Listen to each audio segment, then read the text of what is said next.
Hey guys, I am in one of our finished crawl spaces. We still need the electrician to come, but this is what it's looking like. Quite beautiful. The boys did a great job. And I wanted to talk today about the height of wall curtain. So some people ask us, hey, why don't you go all the way up the wall with it? Well, legally we can't. Legally we have to leave, I think it's 3 or 4 inches exposed. The fact is, though, that for the longest time, by the way, I did not get in a fight. This is, I do jiu-jitsu, a blue belt elbowed me by accident. Where was I? Oh, yeah.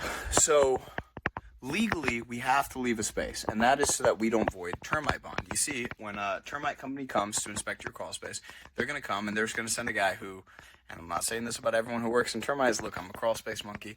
I obviously didn't make the best decisions about my education or whatever, but point is, you may have a 19-year-old getting paid $12 an hour inspecting your crawl space to make sure that termites aren't eating it. And the best way for them to do that is to have a big, visible gap where they can clearly see any termite trail.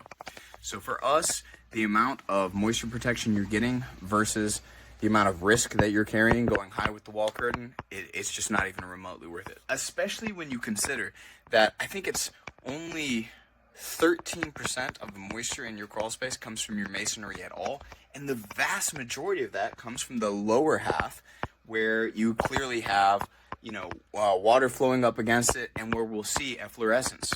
So what is efflorescence? Let's talk about that. Efflorescence is the migration of salts through a medium.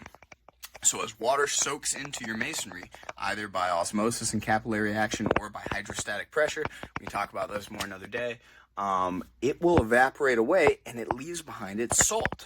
And we can see that salt. So we can actually visibly see if there's an area where the masonry is contributing to the humidity in the crawl space.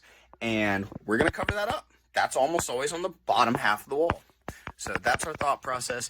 You might be getting, I would imagine, 1.5, 3% maybe increased efficiency by covering up some more of that masonry. And I think I'm being generous there personally. But the trade-off in not being able to have a 19-year-old who's getting paid next to nothing just quickly and easily see what's going on, I think it just makes it not even remotely a trade-off we're interested in making.